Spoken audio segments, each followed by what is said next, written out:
I think about productivity on a personal basis. For me, I'm really kind of a systems builder. I don't like to be a machine just cranking out the same thing and trying to be faster and faster and faster. I love thinking about the internal systems that actually help me do what I need to do. Hello, my name is Thomas Frank, and welcome to my third class here on Skillshare. This class is all about productivity for creators, building systems within the mind and within the real world to help you do your creative work more effectively.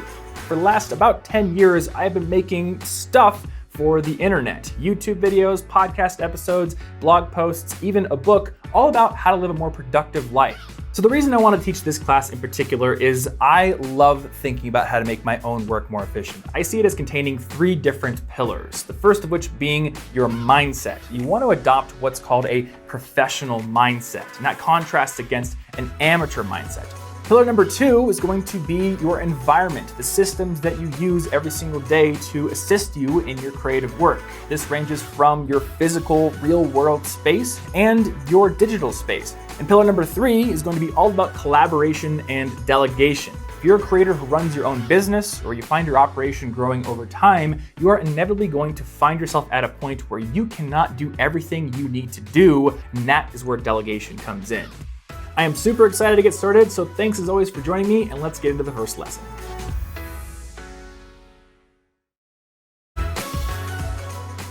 So we gotta tackle the big question before we get into all the nitty-gritty. What exactly is a professional mindset?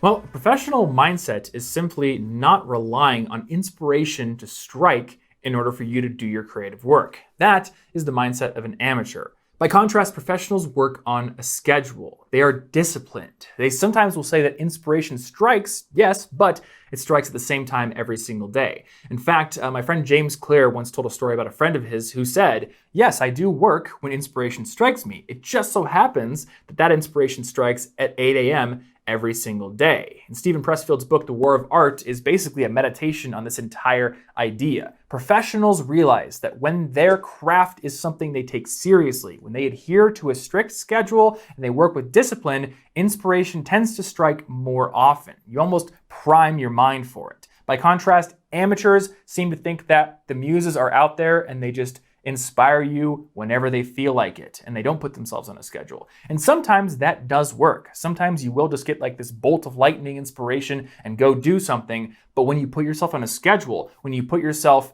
in constraints that allow you to focus your mind, in an environment that allows you to be more creative and not get distracted, you'll find that this inspiration actually strikes more often than it would if you didn't do that. What's the point of thinking like a professional? Well, I kind of covered the broad strokes of it already in this lesson, but let's talk about it a little bit more deeply. Essentially, if you want to be a creative who has an actual substantial outpouring of work, you have to think this way, because the idea that inspiration just strikes at random is kind of just that. It's an idea, it's a myth. And when you actually talk to the most creative people out there, a lot of the people that I admire, you find that, yes, they're artists, but they're working artists. Devin Townsend, a musician, is a great example. He's kind of thought of as a musician's musician. He's made all these insane albums with like thousands of different instrumentation tracks and layers on them. And you would think that a guy this creative, this out there, would just work when the inspiration hits him. But I've talked to other musicians, my friend Mary Spender, who's a YouTuber and a guitarist, for example, who tell me that, no, Devin is one of the hardest working musicians out there and is kind of on a schedule. And you'll find that a lot of artists do this. So the idea of being an artist, waking up every day, just sort of working when you feel like it, again, it's kind of a myth. And if you want to be that artist, if you want to have actually the freedom to do the kind of work that you want to do, you'll find that when you put yourself on a schedule, when you build systems for yourself, that actually is more realistic than it otherwise would be. To quote James Clear again, one of my favorite quotes of his, he said that you do not rise to the level of your goals, you fall to the level of your systems. So when you can build a system like this, when you can put yourself on a schedule, you fall here instead of here. That's the point. So what I aim to do with this class is, number one, inspire you to create these systems for yourself, to put yourself on a schedule, because from personal experience, I have found that the moment I did that, my output went up, my creativity went up, and I was able to be more successful in my business, and also help you to build the real world systems that help you to stay in that mindset long term. Another big benefit of cultivating a mindset like this is it inevitably leads you to create constraints that maybe at first seem like hindrances, but later on you will realize are quite useful. I kind of think of creativity and productivity as air. If you go up to the stratosphere, that point where the atmosphere starts to kind of peter out and you don't really know if you're in space or if you're still within the realm of our planet, air is so spread out. The molecules that make up the atmosphere are so spread out that they can't really do anything for you. You can't even breathe the air up there. By contrast, if you compress air, both at atmospheric level, you can breathe it, and if you compress it even more, you can do useful things with it, then it becomes a more useful substance. That's how I think of creativity. If I can build essentially a box for myself, some useful constraints and limitations, I find that I'm more focused and I get more ideas. And I'll use music as an example. I've got a music channel over on YouTube. I've been working on music for years, but for the longest time, I never actually created a song. I just sort of noodled around. And every time I would sit down at a DAW, a digital audio workstation like Studio One or Logic, I would look at that blank canvas with the potential to create infinite tracks and completely draw blank. Just like many authors will look at that blinking cursor and completely draw blank, because when you have all the possibilities in the world, you don't know what to latch onto. You're like that atmosphere way up in the stratosphere, just sort of spread out, inert, not doing anything. But give yourself a creative limitation. I have to make a track only using 3 tracks, only using 1 virtual instrument and my guitar, that's it. Well, now I've got something to latch onto.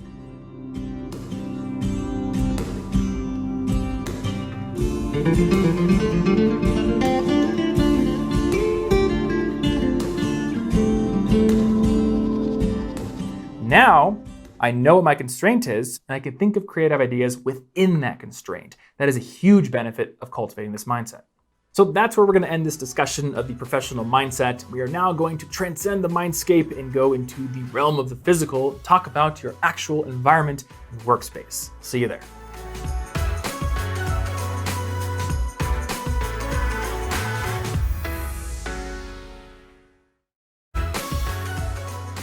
All right, so let's talk about one of the most important aspects of your creative workflow, which is your environment. I'm in a creative environment right now, and I've got basically all the tools that I need to do the job at hand. I've got this cool clapper board, I've got a globe and some props to make the set look good, and I've got a bunch of cameras. But for the majority of my work, which is investigating ideas, writing video scripts, editing videos, this is not really a good environment for it. I'm in a very dark room, there's no natural light, I don't have an outlet nearby, and I don't have my computer here, so I can't really do my creative work. And this is what you should be thinking about with your own creative work. How can I tailor my environment to help me do the things that I need to do? And right now we're going to have a discussion of a few different considerations within that whole overarching idea. The first is something called the 20-second rule. This comes from Shawn Achor's book, The Happiness Advantage, and it's all about an idea that he calls activation energy. And he kind of applied it to habits, but I want to apply it to creativity. When you're designing your environment, you have to keep this activation energy in mind.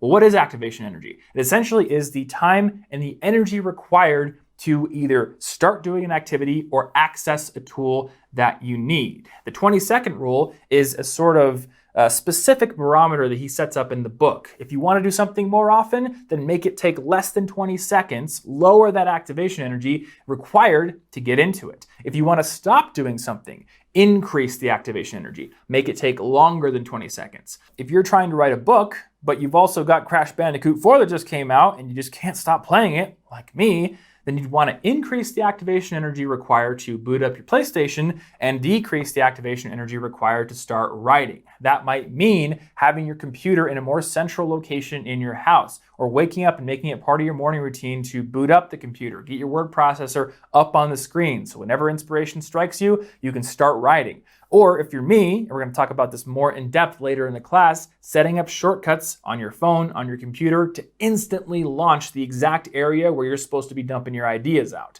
And again, with the PlayStation thing, if I'm having trouble, like I just can't stop playing Crash Bandicoot 4, maybe I'm going to go put the disc on the other side of the house, or I'm going to put the power cord to the PlayStation in my lockbox somewhere. And it's going to take me a good minute or two to set it up, which means that when I'm struck by a flight of fancy to go play PlayStation instead of write my book, I'm probably not going to do it. I've made it more inconvenient. So that is the 20-second rule. And with regards to increasing the activation energy, that doesn't just stop at pure distractions. It can also stop at your tools. As a creative, you probably do a lot of different things. I know I do. I write videos, I edit videos, I design my website, I go on Twitter, and I make hot takes. All of these things are kind of integral to my business and to my creative work. But I can only do one well at once. So I think about the context. What am I supposed to be doing right now, and what tools should be close at hand? And when I'm designing my environment, I want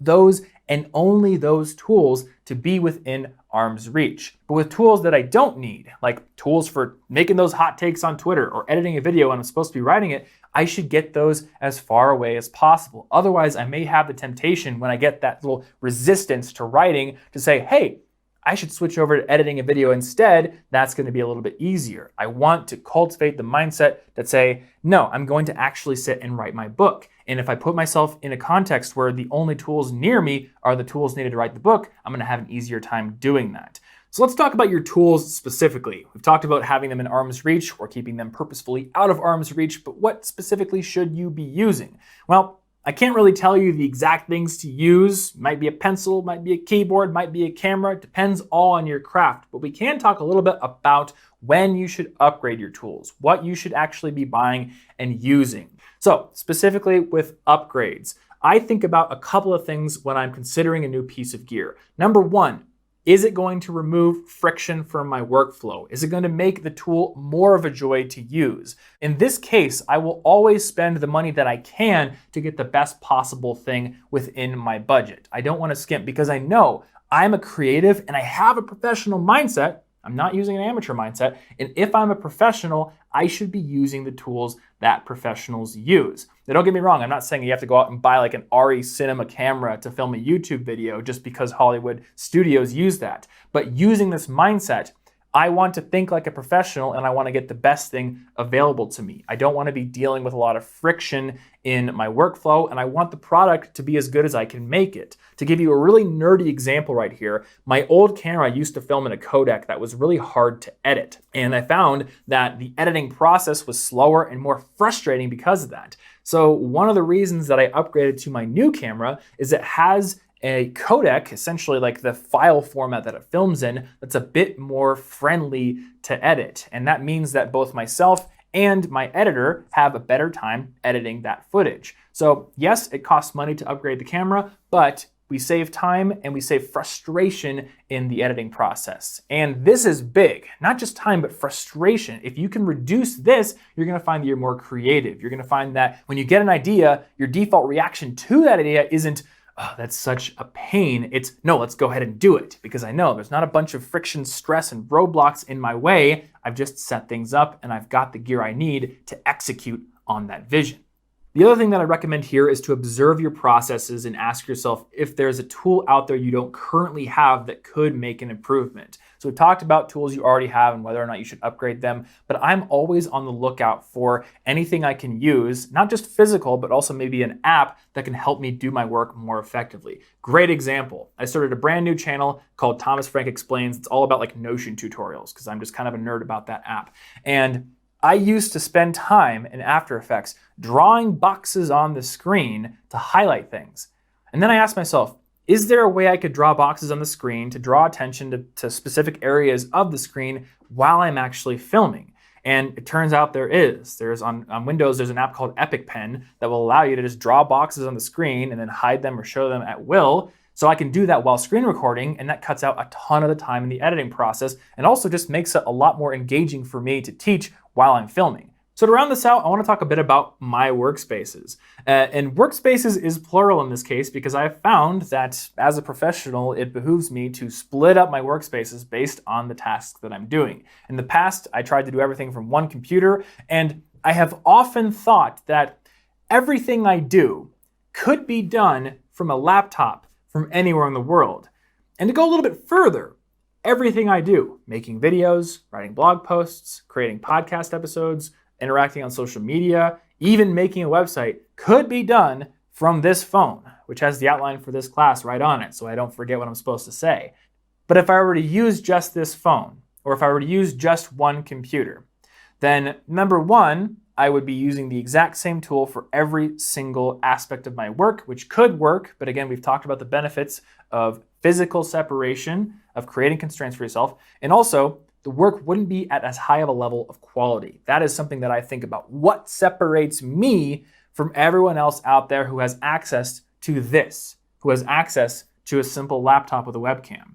Well, there's my creativity, there's what I can communicate, but there's also some of the technical aspects that I have worked to improve over time. I think this is key to being a creative and being a professional creative and pushing your craft. You don't want to get caught in the gear acquisition syndrome too much, but you do want to think, what separates me from everyone else who has access to the base level tools? So let's talk about my workspace a little bit. I've got one upstairs that is my writing workspace. This is just a laptop connected to a dock where I've got a bigger monitor, so I have the ability to split up my research on one side of the screen and my writing on the other side of the screen. I also make heavy use of macOS's Spaces feature, so I can switch between different pieces of research at will. And then this is in a home office, so I've got access to my bookshelf as well. And then there's the studio, this room that I'm in right now. This is kind of like a one-stop shop for filming at a set, but also editing. We've got my edit station over there, we've got Tony's editing station over there, and they're actually quite close together because it allows us to kind of bounce ideas off of each other a lot of the time. A lot of times we'll just collaborate. I'll turn over and be like, hey, what do you think of this thing that I'm editing here? And he'll do the same thing as well. At the desk, I've got two big monitors. Again, I love having a lot of screen real estate. I do have to be careful sometimes because having a lot of screen real estate can tempt me to have too many things open that are unrelated at the same time. But if I'm editing, it allows me to have all my scopes, all my preview windows, all my timelines open and not compressed. And again, that's another thing that just reduces the friction and the stress and frustration involved in getting my work done. So when you have more freedom to move about, something I like to do is a term my friend Joel calls workstation popcorn, where you actually move between different workstations throughout the day. I might have a writing desk upstairs where it's really just set up for writing, and then an editing station downstairs where it's set up for music production and video editing. These two areas are physically separate, so it's easier to physically separate these tasks in my mind as well. That being said, if you can only work at one physical place, maybe you're working at home now, maybe you don't have a whole lot of space to play with, there are other things you can do. You can make it part of your routine to set up the workstation for the task intended when you start working, and then during breaks, reset the workspace. This actually goes to a concept called mise en place, which I'm probably pronouncing very badly because I don't speak French very well, but it's a concept in the culinary world that basically translates to everything in its place, work clean. And chefs and line cooks and people who really take their craft seriously in the food world keep this idea top of mind, both at the start of the shift, the end of the shift, and even in the middle. They're always resetting the workspace back to its original state when they have time, getting the tools within arm's reach, getting all the flotsam and jetsam off into the trash, off their cutting boards, to make sure that their working environment is in the optimum state for maximum productivity. So this was kind of a big lesson. We covered a lot, and I want to move on to the challenge, the project for this lesson, but first let's recap a bit. We talked about the 20-second rule, keeping the tools that you need within arm's reach so that activation energy is low, and keeping the things you don't need a bit more out of arm's reach. We talked about upgrades, when it makes sense to do so, when it maybe doesn't make sense to do so, when it makes sense to hold off for a bit. We talked about separating your workspaces based on task, based on context, if you can. And we also talked about how you can differentiate yourself through better tools in your creative work. And if you're a professional, hopefully you'll be thinking about this in your work. So to wrap this lesson up, I've got a bit of a challenge for you, which is really easy. Just go look at your workspace and ask yourself, what annoys me? What about my process do I think could be more efficient? Don't even think about buying new gear just for buying new gear's sake, but think about the pain points in your process. Could you get maybe an app to draw on the screen? Could you get a better pen that doesn't run out of ink as often as it does? What could you do that's going to remove a pain point from your process and let your creativity blossom as a result? And once you're done with that, we are going to move on to the third lesson in our class here, which is all about thinking about inspiration as a muscle.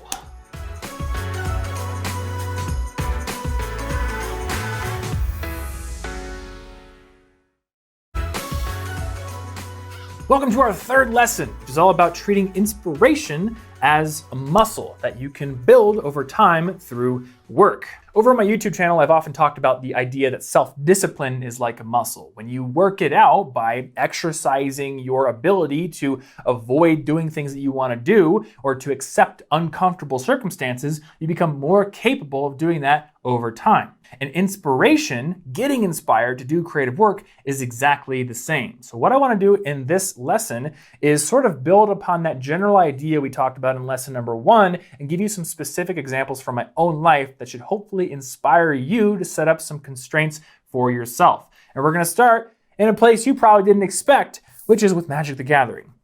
So I started playing Magic the Gathering in 2013 and quickly learned that there's like a bazillion cards. So when you're going to build a deck, especially in a format where you're allowed to use all the cards, like we talked about with our whole atmosphere example, it can be kind of hard to know where to start. And I remember a particular time where we were playing and a friend challenged me to build a deck in half an hour before we were going to play. And I was like, I don't know what to do. So I just picked a random card. This card, it's called Roshin Meanderer, and it can just create basically power that can only be used for a certain type of thing, like Hydras. And once I had that in mind, I can only really use Hydras in this deck. I built this deck in 20 minutes. It's 100 cards. Didn't know what half the cards were, but because I had a constraint, because I had a thread to pull on, I was able to create this. And I've played with this deck for the last 7 years, and even though I didn't spend a ton of time crafting it, it often wins, and it's a lot of fun to play with. So this is a great example of setting a constraint for yourself, using some sort of box to let your creativity blossom. We're often told to think outside of the box, but with respect to productivity as a creative, sometimes you need to construct a box for yourself. So putting Magic the Gathering aside, I want to talk about a few times this has been very helpful in my professional work as a video creator and as a blogger and as an author. So each of these 4 different stories should hopefully illustrate one different type of constraint that you can use to let your creativity sort of shine and let your skills build in the process. So the first one is simply scheduling. We talked about this in the first lesson. Professionals put themselves on a schedule. When I read this on James Clear's blog and in the book War of Art, I put myself on a schedule, not only with my blog and my YouTube channel, but also with a book that I had been intending and failing to write for several years. So what I did is I said, I'm going to write an outline for this book. It was called 10 Steps to Earning Awesome Grades. So it was basically 10 bullet points. And then I created some sub bullets beneath each one. And I put myself on a schedule where I had to write 500 words each day. They didn't have to be great. They didn't have to be the most elegant prose in the world. I knew I could edit down my garbage writing when I was done, but it had to be 500 words at least each day. And what I discovered in that process is that many times I would sit down, I would write my 500 words, and right around the 500 word mark, that is when I would get truly inspired. That's when I would get an idea, and I would just kind of chase that for a while. And by the end of the day, I might have had 3,000 words, but I wasn't putting myself on a 3,000 word per day schedule because I knew that was too intimidating. And I think about this in terms of a miner digging in the ground, looking for gold or diamonds. When you're digging in the ground, you're not immediately going to find diamonds or gold at the surface level. You have to dig down. You have to shovel a lot of dirt up to the surface and spend a bunch of time basically just warming yourself up before you get to the good stuff. So think of yourself as a miner. You're using that first maybe 500 words or first 25 minutes of a work session, whatever it may be, as that excavation time. You're just getting yourself down into the mine where you can actually start to get something that's worth getting. And in my case, I ended up finishing my book within 3 months. I launched that to my email list, and it's actually become a pretty great income driver for my business. And it's also just really cool to know that, hey, I wrote a book, I put it out there. We even sold the audiobook rights a couple of years ago, so I'm technically a published author, and it's all thanks to that schedule I put myself on. So the second technique for building your inspiration is all about setting productive limitations and putting rules on yourself. Again, we often find that there's just too much freedom, too many directions in which we could go, and either we end up not doing anything at all, or in my case, with too much freedom, I often end up making something that's a bit bloated, not as tight as it could be. So with several of my videos, I've often given myself specific rules in which I have to operate. I'll say like, I have to do half of this video as voiceover, so I can't just rely on being on camera and monologuing like I usually do. Or I'll say this video can only be 7 minutes long. And the example here that comes to mind of a really successful instance here is a video I did called the 1 hour morning routine. I had done morning routine videos in the past, but I wanted to make one that was really, really tight. And I had a lot of comments from people saying, hey, all these morning routine videos from entrepreneurs are unrealistic. I have to get up at 6 a.m. and I have to be out the door at 7 a.m. What can I do? So I wanted to make a video of, what can you do in 1 hour? And I said, I don't want this to be bloated. So my rule here is that this video must be no more than 7 minutes long, even with the sponsor spot. And it was really interesting because since I only had 7 minutes, I had to really pare down what I said in the script. And I got really concentrated and I got really good. And then I realized that because I only have 7 minutes to work with, I don't feel overwhelmed. I'll often have like 15 minutes or 20 minutes in a cut, and I don't want to shoot B-roll. I don't want to shoot creative stuff for the entire thing because that would take forever. But 7 minutes, and maybe only 3.5 of that needs to have B-roll, we did so much for that video. We learned a ton of new camera techniques, and we ended up with a ton of stuff that just made the video really, really, really good. And it ended up being a success. So the lesson here is sometimes it can be very useful to give yourself a rule, to purposefully constrain yourself.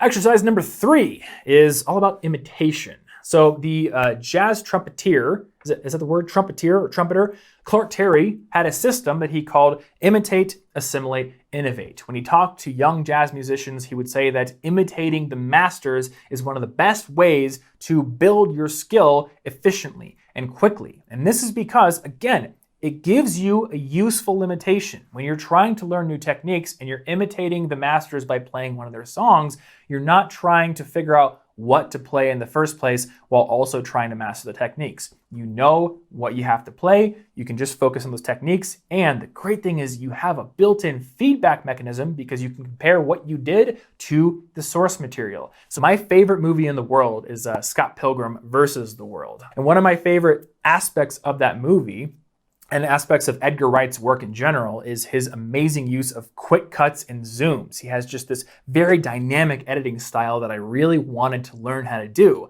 So we took a scene from Scott Pilgrim. If you've seen the movie, there's one scene where he's putting on his jacket, he's putting on his shoes, he's putting on these wristbands, and he's running out the door to go beat the final boss, essentially. And the way they shot that scene was just awesome. I really admired it. So we pretty much remade that scene within the context of my video. I wasn't like rushing off to beat the final boss, but we did kind of like zoom shots of putting the coat on, doing the boot tying, all that kind of stuff. And it took me the better part of 3 days to edit together probably a 45-second sequence here.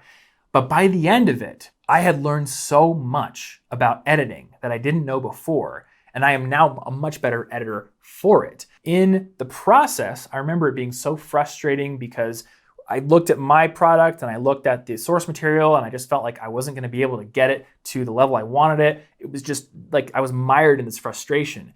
But by hammering away at it and by having this feedback mechanism, eventually I was able to hone it to a place that I really, really liked. So if you have somebody you look up to, look at a piece of their work and see if you can imitate it. And maybe don't put it out there if it's a complete imitation. Maybe just do it as an exercise for yourself. But in the process of trying to copy somebody you admire, you're going to learn the techniques more efficiently, and you're going to be able to, as Clark Terry would say, assimilate and then innovate. Apply them to your own work. Finally, exercise number 4 is to pick a new tool or a new technique and force yourself to use that technique in some kind of production. I have a great example for this as well. My friend Corey over at the channel 12 Tone needed me to play a 19/16 time signature guitar riff, which in itself was something new for me because I do not really know how to play in weird time signatures. But after practicing that and recording it into my audio workstation software, I decided to use one of the new synthesizer tools that I had bought a long time ago and hadn't really used before. And I basically told myself, I've got the guitar part recorded. Now, to finish the song, I must use this new tool and I must do something with it. So I'm thinking, how can I use it? What can I do? And the first idea that comes to mind is, oh, well, synthesizers are usually used as like pads to sort of create like this lush atmosphere. So I added a long droning pad in there, learned how to use it in that aspect. And then I was like, wait, what else can I do? I bet I could just double the guitar riff with the synthesizer, and doing that actually kind of rounded out the sound a bit. and I learned how to use it that much better. And the final product was a heck of a lot more polished and full sounding than if I had just used the guitar. But more importantly, I now have a foothold for getting even more skilled with that synthesizer. And if I do this over time with other virtual instruments, with singing techniques, with guitar playing techniques, over time, with each project I do, I'm adding more tools to my tool belt. So to recap here, the 4 inspiration building exercises we covered are: number 1, putting yourself on a schedule; number 2, adding in some kind of productive constraint or limitation to a project; number 3, using imitation, imitating somebody you admire to sort of get that feedback loop and use that as a practice zone before innovating on your own; and number 4, picking a new tool or new technique and forcing yourself to use it in a project. So if you've got a creative project in mind that you're planning on doing in the near future, apply just one of these exercises to it, and I think you're going to find a bit more inspiration comes to you in that project. And with that said, we are now going to move into our 4th lesson, which is all about efficiency and effectiveness.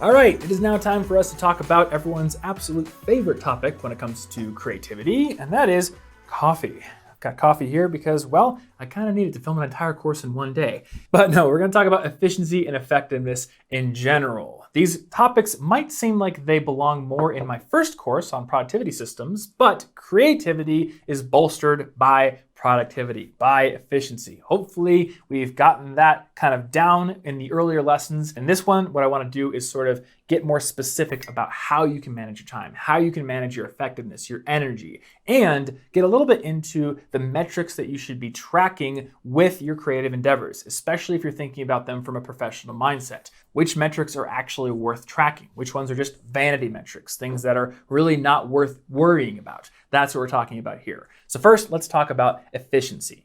And where I want to start here is to have a bit of a discussion about energy levels and how you can manage your energy levels and smartly schedule your work throughout the day in order to take advantage of them. We've got a few bonus interviews in this class, one of which is with my friend Jordan Herod, who runs a channel over on YouTube all about machine learning and AI. And while she is a YouTuber who spends quite a lot of her time making videos, she's also a full-time PhD student in a joint program with Harvard and MIT. So she's somebody who has to really balance the insane workload that comes with doing a PhD with doing YouTube as well. So in our conversation, we talk about how does she manage her energy levels? When does she schedule time for PhD work? When does she schedule time for YouTube work? In her case, it happens that PhD work does best during the day and YouTube work does best as an after hours thing, but it's something for you to keep in mind with any sort of creative endeavor that you have, especially if it's a side project. I've got a ton of friends who want to start side projects. They want to build a blog or design a video game or start their own YouTube channels, whatever it may be, but they often say, I come home from work, I'm completely exhausted, and I just can't get myself to do it. So what they have is essentially an energy management problem, not a time management problem. They have some free time at the end of the day to pour into a side project, but the energy just isn't there. And something that I've learned throughout 10 years of essentially managing myself, working for myself, is that energy levels are only one part of the motivation equation. External systems are the other part of that. The obligations we have, the bosses, the accountability partners. These people and these systems can push us to do things that we might not otherwise do if we're just purely relying on self-discipline. So in the case of friends of mine who have side projects they want to do, there's no overarching system forcing them to do these side projects. But there is an overarching system forcing them to get their work done. So usually my recommendation is wake up earlier, put in the time for your side project in the morning if you can, maybe even talk to your boss at work and see if you can have maybe a later start, because then you're using your best hours of the day when you're freshest, you've just woken up, to pour some time into your creative project. And then you can go to work and you can rely on these external systems to help you push through and get your assignments done. It's all about shuffling your obligations around, both the obligations you've put on yourself and the ones that other people have put on you, to put them in the most effective order. And side note, if you're watching this class right when it goes up, you may not see Jordan's interview right now. It's going to be published a few weeks after this class's initial published date. So check it out once it gets published, and there should be an email notification going out on that day.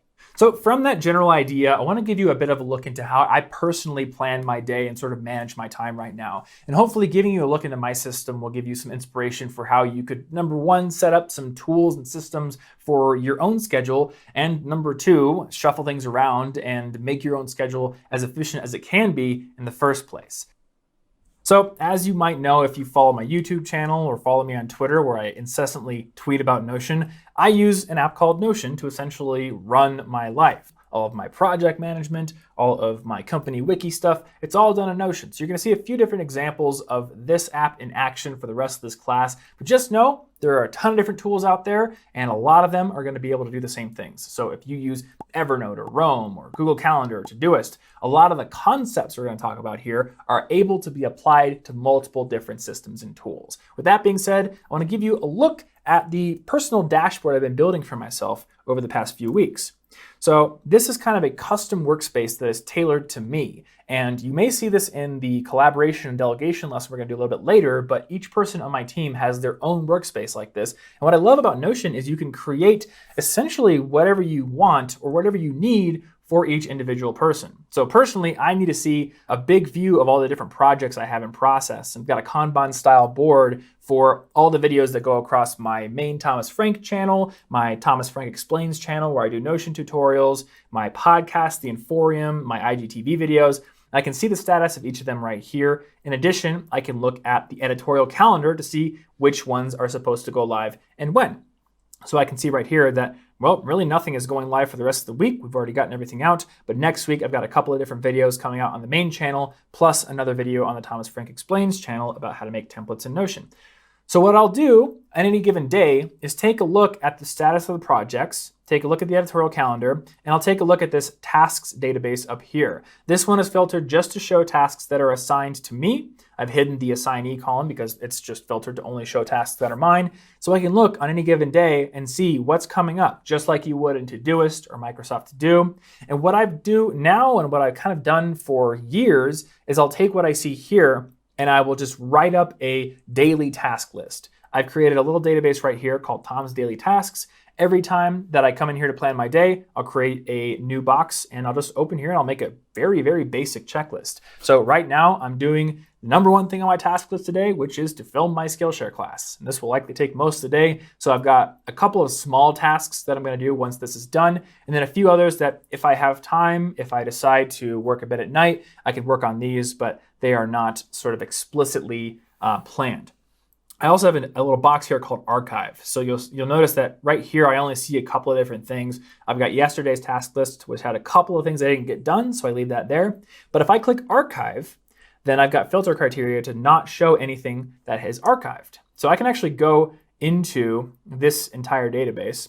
And if I look at the table view, I'm going to see every note that I've created since I started using this system, but all these are archived. So I don't see them in this gallery view, which means in my little personal workspace, I only see the one that really matters to me, which is today's and maybe yesterday's if I need to pull some stuff from that. So this is kind of an example of how you can sort of plan your week, plan your overarching month, to see everything going on in your life at a glance, and then use that information in a daily planning session to figure out what you need to get done on any given day and how you're going to order that. And in that case, you're going to want to look at your constraints, your obligations, your calendar. In this case, we had from 9 a.m. to 5 p.m. the Skillshare class filming was booked. If I get it done early, I'm going to have time to do these other things, but I didn't really have the option to move these above unless I wanted to get up super early in the morning. So, try to do this, try to plan your day, but also plan your week. And I find that when you kind of bulk plan during the morning or first thing, or maybe even the night before,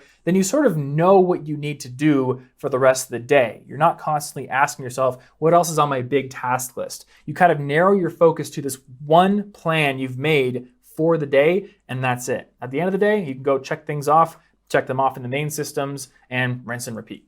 If you're curious to dive deeper into this subject, if you want to make sure that all the apps that you use to form your productivity system work in tandem, your task manager, your calendar, your note-taking system, my first class here on Skillshare called Productivity Masterclass, Create a Custom System That Works, will be linked in the resources section. You can check that out for more details. For now, we're going to move on to the topic of key performance indicators, metrics. So when you are working as a professional, when you have a professional mindset towards your creativity, you probably have some sort of external goals with your creative output. If you're just doing things for fun, then maybe your metric is having fun. But if you're trying to go pro with this, if maybe you're trying to become a full-time YouTuber or a content creator, you're trying to become a full-time artist or a musician, then you probably have some metrics that you're following with the eventual goal to grow your business or be able to go full-time or maybe even hire people and keep expanding. So I want to talk about how to measure those metrics, how to know which ones are important, and give you a little bit of insight into how I think about this here.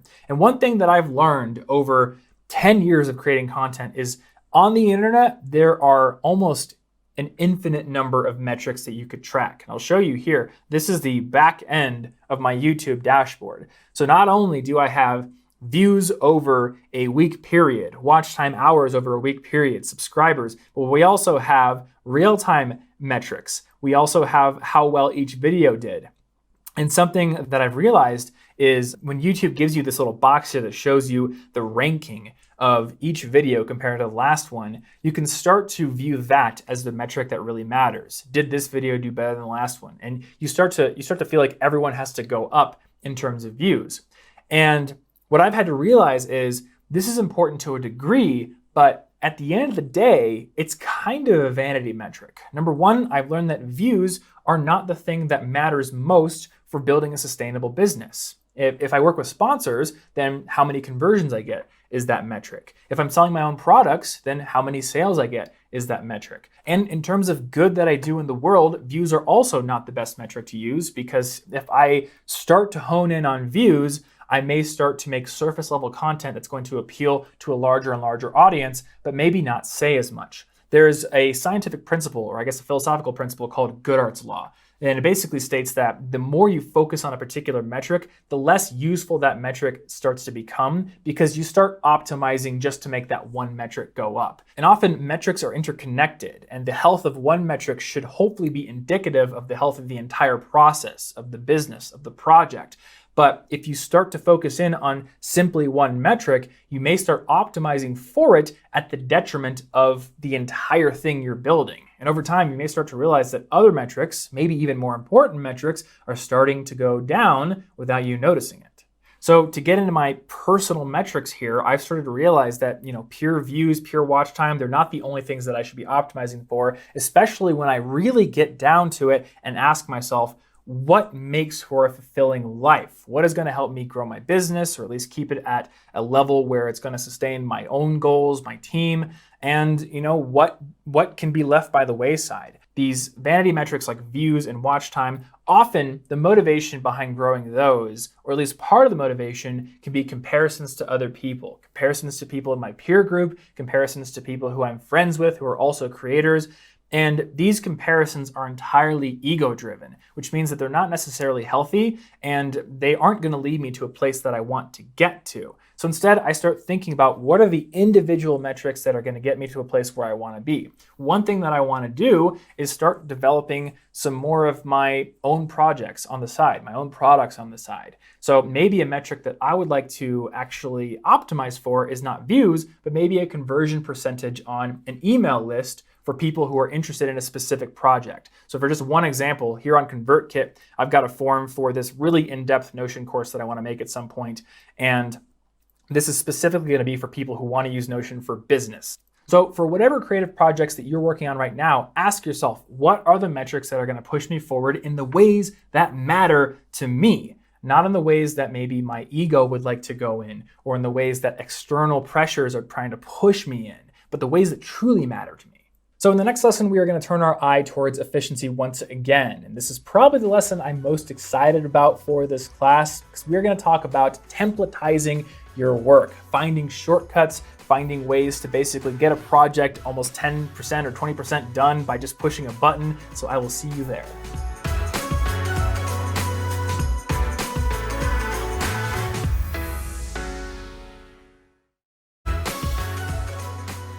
All right, welcome to lesson 5 in this class. In this lesson, we're talking about templatifying your work. And that is a word that I very much made up, but the word template is a very real word, and it is a concept that I use in basically every stage of the production process across blogging, across podcasting, and especially across video production. The main idea that I want to get across to you in this video is whatever your creative work is, whatever kind of projects you're working on, there's probably some sort of template that you can build to give yourself a head start and to take shortcuts essentially to get your work done a little bit faster and a little bit more efficiently. And to basically illustrate the idea here, I'm going to show you 3 of my own templates, all related to my video production process. Like I said, I've got templates for blogging and podcasting as well, but video is by far the most intense and multi-step process that I go through as a creative. And because this is a repeat process, because we're making videos on my channel basically every week, I'm trying to get as many efficiency gains as I can without sacrificing creativity. So building templates is a huge thing for me. So we're gonna go back over to the computer. You get to see the cool sticker once more, and I'm gonna show you 3 of these different templates. Basically spanning the planning and writing process, the offloading and footage ingest process, which is just a fancy term for getting the footage off the cards to the place where it needs to be, and then the editing process. So let's start naturally with that planning process, which happens once again in Notion. Again, this is why I love Notion. It can kind of serve as a home for pretty much everything I do. We got our tasks here, which are just kind of everything I need to do across my entire business, but we've also got videos being tracked right down here, which is pretty great. So Notion has a template feature, which is part of the reason I love it so much, and it integrates really nicely with the database feature. So if I look over here, I can click New on this database, which is called Master Content Tracker. So if I click New, it's going to give me a new page, a blank page essentially, but I've also got several different templates set up. This is something you can do in Notion databases. So if we click the YouTube video and generate an instance of a YouTube video, then I can basically put a title here. Let's do what to do when you can't type fast, because I can't. And the template here fills in a bunch of information for me automatically. It gets a status, it gets the editor filled in, it gets the created date, and then we've got all this really cool stuff in here that I don't have to build from scratch. So what I would do when planning a video is I would come through here and fill out the things that can't really be templatified. Sponsor changes every single time. So let's just say this sponsor is going to be Skillshare. Hey, look at that. Publish date. Let's say this video is coming out November 9th. It probably is actually. The writer, because it's about my typing hacks, is going to be me. The number is going to be, off the top of my head, I believe it's going to be 210. And then there's a few other pieces of information here that we don't actually have to worry about, but for some things they do make sense to fill in. This, if I open this as a page, we're going to be a little bit more clear here. This is where all the real magic happens though. We've got all of this meta stuff that's brought in. We've got content areas where I can put research and notes. I can build my script. We have a B-roll list that I can talk about. And we have a tasks database linked view. So any tasks that are associated with this piece of content are going to show up here. So let's just kind of take a look here. If I've got title ideas, I can put them in this dropdown. They'll easily show up right here. If I've got keywords that I want to target, maybe I'm building this video to hopefully get SEO traffic. Well, I'm going to put keyword ideas here. Maybe I've used a tool like Ahrefs to search for keywords, and then I bring them in here. I've got to-dos, which is just a blank page essentially, if I need to just like brain dump a bunch of checkboxes. And then this is kind of interesting. We have something that looks a little bit different here. Editing checklist and publishing checklist. But these are template blocks. So we've got template blocks within a template.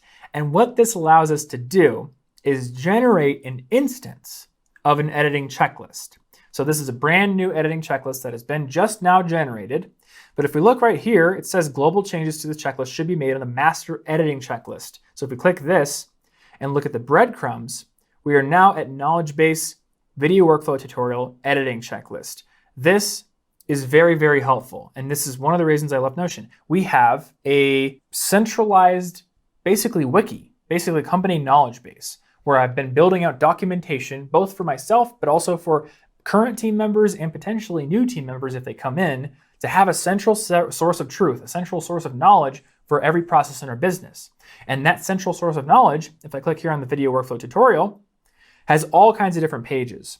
So we've got a filming checklist, we've got on-location gear checklists, we have documentation pages. Like this is a piece of documentation on how to record a screencast using OBS. And there's a bunch of different specific little settings you have to click and set up to make sure that OBS will actually record smooth footage that is going to be in 4K. So this is almost a reference for myself. If I get a new computer, I'm going to have to go through this and redo all of it. And I know for sure I'm not going to remember it.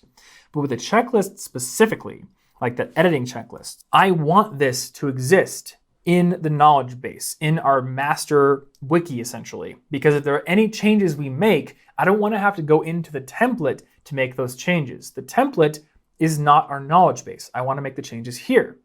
So the beauty of having it be a template block within the template, instead of just having the editing checklist within the template just written, is it's not frozen. I don't have to go into the template. Again, to change it, I can change it from the master area, and any new video that we generate going forward, we can generate the most up-to-date version of the checklist. That is kind of key. We do the same thing with the publishing checklist. If our process changes, it's not going to matter. It's going to be there reflected for every new video.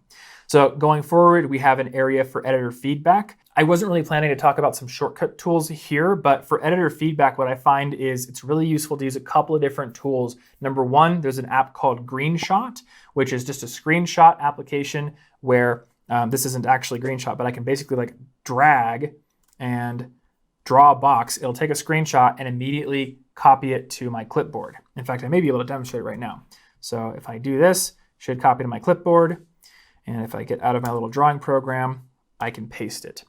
This makes feedback incredibly quick to do, because if I'm going through Tony's cut of something in Premiere, Tony's my editor, by the way, and I'm like, oh, there's maybe the typography is off on this one frame here, I can just screenshot it and paste it into editor feedback for this project. There's also a tool called Loom, which is a screen recording program. And just like Greenshot, when you take a Loom screencast, which also has your face and can use your microphone to record your voice, it will copy the URL to your clipboard. And then Notion has a Loom integration. That was that OBS, I think I had a video in there.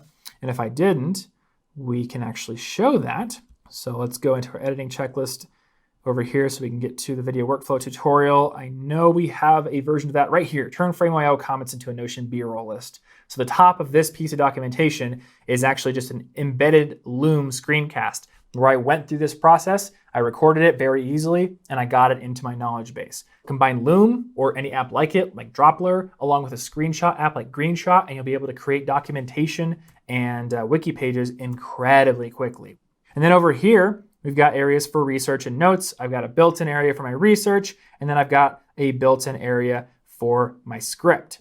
And from here, we've linked a script style guide. So there's all kinds of stuff you can do to just start cutting down on maybe question marks in the planning process, but also like a lot of the stuff we would have to set up by hand each time, and we did use it, and now we don't. It's just boom, there for us. So that is kind of an example of templates in the planning process. Now let's look at templates in the ingest and folder structure process. Because we make videos every week, and because our videos all include footage, they include audio, they include music, they include animations, we have different directories that we make for each of these types of assets. And I don't want to be creating those directories every single time. So let's take a look at the folder structure on our server. We actually have a server in the closet over there. So both I and Tony from our individual workstations can access the same file structure and edit right off the server. So we've got this folder structure here, and I can go into the Thomas Frank folder. We have this folder called Bang Template. I have the bang symbol there, the exclamation mark, just because it will force it to be at the top. And then in here, we have a bunch of different folders. We've got animations, audio, footage, etc. So when I make a new video, which I can do for you because I know what the next video in TF Explains is, we'll do 002 Notion templates, doing a guide on how to use Notion templates. I'm not going to remake all these folders. I'm going to come up to template, select them all, copy them, and paste them. And now I have my folder structure for this project. So this can be done during planning. And then when it's time to dump footage, we know exactly where it goes. It goes into footage. If it's A-roll, like this, me talking to you right now, it would go in A-roll. If it's B-roll, like cool shots of me holding this plant with a macro lens or something like that, I don't know, then it would go in the B-roll. So this really helps cut down on some friction in this process. And for the third example, let's go over to Premiere Pro itself. So we edit our videos in Premiere Pro, but you could do this in any editing program. Essentially, we have what we call a default project. So instead of opening a brand new project for each video, we have our default project that we open, and then we do a save as, and we save it into the project folder for the video we're working on. And this, again, it gives us a head start on the video. In this case, we've got a main content sequence right here.